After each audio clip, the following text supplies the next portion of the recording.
प्यार या धोखा, हिंदी कहानी। नमस्कार दोस्तों, स्वागत है आपका आज की भावनात्मक कहानी में।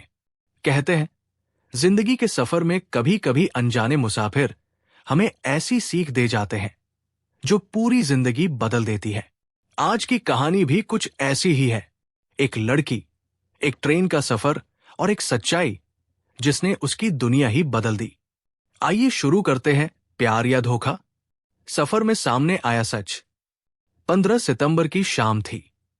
कानपुर स्टेशन हमेशा की तरह भीड़ भाड़ से भरा हुआ था। लोग अपनी अपनी मंजिलों की तरफ भागदौड़ में लगे हुए थे। उसी भीड़ में एक साधारण से दिखने वाले लेकिन गंभीर व्यक्तित्व के मालिक अभय मिश्रा खड़े थे। अभय उम्र में लगभग 32 साल के थे और एक सरकारी दफ्तर में काम करते थे। उन्हें दिल्ली में अगले दिन एक जरूरी मीटिंग में शामिल होना था, इसलिए उन्होंने तत्काल का टिकट करवाया और शताब्दी एक्सप्रेस पकड़ ली। ट्रेन अपनी रफ्तार पकड़ चुकी थी। अभय खिड़की के पास वाली सीट पर बैठकर अखबार पढ़ने लगे। तभी ठीक उनके सामने वाली बर्थ पर एक जीन्स और कुर्ता पहने लगभग 18 से 19 साल की लड़की आकर बैठ गई। उसके हाथ में सिर्फ एक बैग था और चेहरा थोड़ा घबराया सा। बार बार इधर उधर देखती, फिर चोरी छिपे अभय की तरफ नजर डालती। अभय ने अखबार मोड़ते हुए कहा, कहीं जाना है क्या? लड़की ने थोड़ी झिझकते हुए उत्तर दिया, जी, दिल्ली। अच्छा, बढ़िया है, मैं भी दिल्ली ही जा रहा हूं। लेकिन तुम्हारी सीट कहाँ है? लड़की ने नजर झुका ली। मेरे पास तो जनरल टिकट है। वही भीड़ बहुत थी, इसलिए यहां आकर बैठ गई।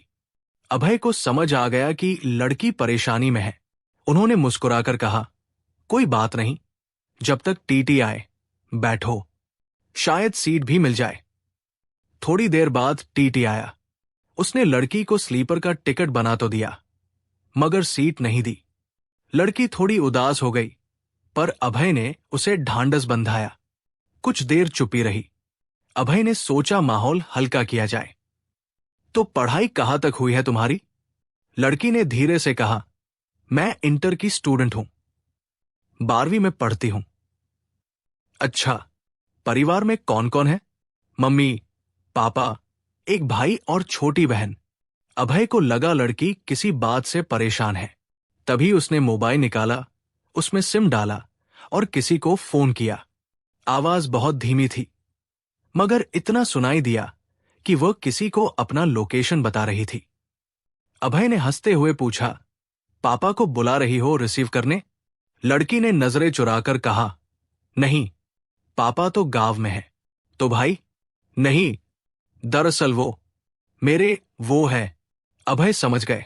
उन्होंने चौंकने का नाटक करते हुए कहा, मतलब शादी हो चुकी है तुम्हारी? लड़की ने हिचकिचाते हुए सिर हिलाया, नहीं, पर 2-3 दिन में हो जाएगी। मैं अपने दोस्त से मिलने दिल्ली जा रही हूं। वही शादी करेगा मुझसे? अभय ने थोड़ी गंभीरता से पूछा। लड़का क्या करता है? लड़की की आंखें चमक उठीं। वो दिल्ली में नौकरी करता है। कहता है मुझे भी जॉब दिला देगा। बहुत अच्छे स्वभाव का है, स्मार्ट भी है। अभय ने गहरी सांस ली। मैं भी प्रेम विवाह कर चुका हूं। फर्क इतना है कि मैंने भागकर नहीं किया। लड़की उत्सुक हो गई। सच? आपने कैसे किया? अभय ने मुस्कुराते हुए बताया, जिससे प्यार करता था वो भी भागकर शादी करना चाहती थी। मगर मैंने कहा, मां ने मुझे 9 महीने पेट में रखा। पिता ने उंगली पकड़कर चलना सिखाया। क्या मैं उनकी इज्जत मिट्टी में मिला दूं? मैंने अपनी प्रेमिका से कहा, शादी तो तुझसे ही करूंगा, मगर मां बाप को मना कर। और आखिरकार मान भी गए। आज हम दोनों खुश हैं। लड़की चुप हो गई, शायद सोच में पड़ गई थी। अभय ने गंभीर स्वर में कहा, क्या तुम्हारे घर वाले उस लड़के को जानते हैं? लड़की ने साफ इनकार किया। अभय बोले, तो सुनो, अगर वो सच में तुमसे प्यार करता है तो एक छोटा सा इम्तिहान लो। उसे फोन करके बोलो, मम्मी पापा मान गए हैं शादी के लिए। दिल्ली में मामा जी भी आ रहे हैं। सब कह रहे हैं कि शादी अभी कर देते हैं, बस देखना उसका जवाब।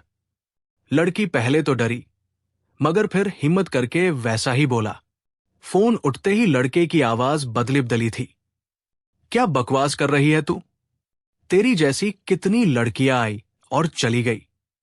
पागल समझ रखा है मुझे? मुझे बेवकूफ बनाने आई है? वो गुस्से में चिल्लाया और फोन काट दिया। लड़की ने दोबारा फोन मिलाया, मगर अब नंबर स्विच ऑफ आ रहा था। लड़की के हाथ कांपने लगे, आंसू बह निकले। नन्ही, वो ऐसा नहीं कर सकता। अभय ने शांत स्वर में कहा, देखा, असली चेहरा सामने है। ऐसे लड़के हर गली नुक्कड़ पर मिल जाते हैं। अलग अलग लड़कियों को फंसाने के लिए अलग अलग सिम कार्ड रखते हैं।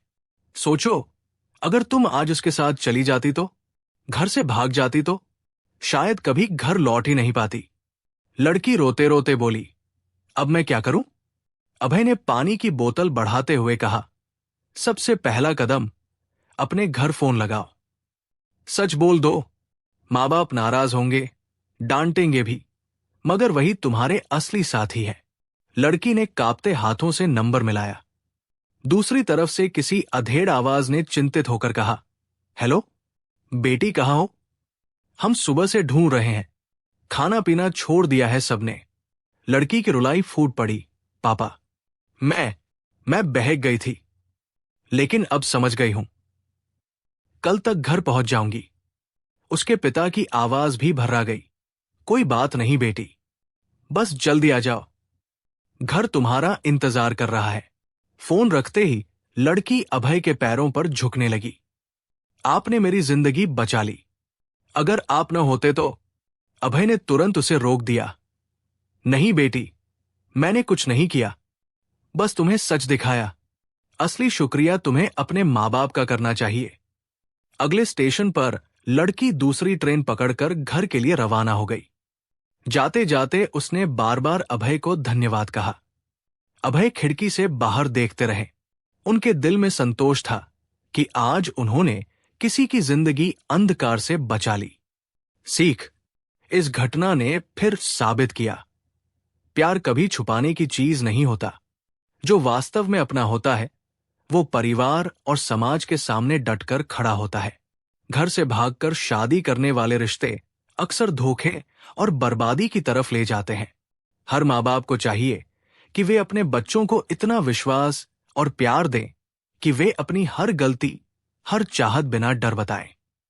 और हर लड़की बेटी को समझना चाहिए कि माँ बाप से बढ़कर कोई नहीं होता।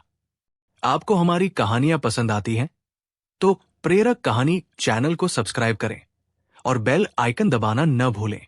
धन्यवाद।